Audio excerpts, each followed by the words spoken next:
গরু চোরাচালান প্রতিরোধ এবং চামড়া পাচার রোধে বিজিবি সর্বোচ্চ সতর্ক অবস্থানে রয়েছে।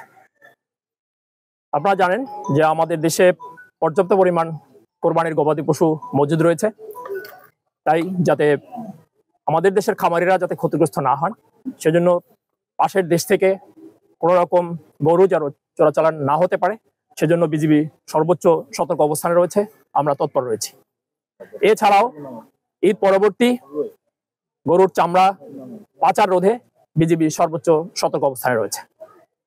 পবিত্র ঈদুল আজহা উপলক্ষে বেশ লম্বা ছুটি, এই সময় এদেশের জনগণ যাতে নির্বিঘ্নে নির্ভয়ে ঈদ উদযাপন করতে পারে সেজন্য সীমান্তের নিরাপত্তা বিধান এবং অভ্যন্তরীণ আইন শৃঙ্খলা রক্ষা সহ বিভিন্ন স্থানে ঈদের জামাতের নিরাপত্তা বিধানের জন্য বিজিবি নিয়োজিত রয়েছে। আপনারা জানেন যে আমরা পুশিন প্রতিরোধে আমরা সর্বোচ্চ সতর্ক রয়েছি।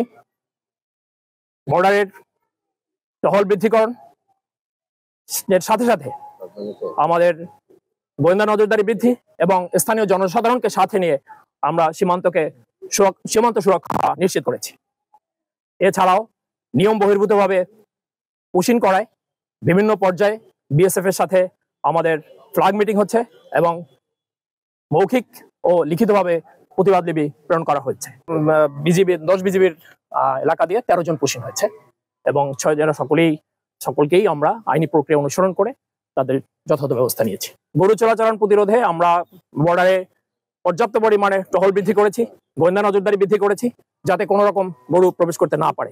একই সাথে চামড়া যাতে পাচার না হতে পারে সেজন্যই আমরা আমাদের টহল বৃদ্ধির পাশাপাশি গোয়েন্দা নজরদারি বৃদ্ধি অব্যাহত রয়েছে এবং আমরা কড়া নজরদারি রাখছি যাতে কোনো রকমই চামড়া পাচার না হতে পারে।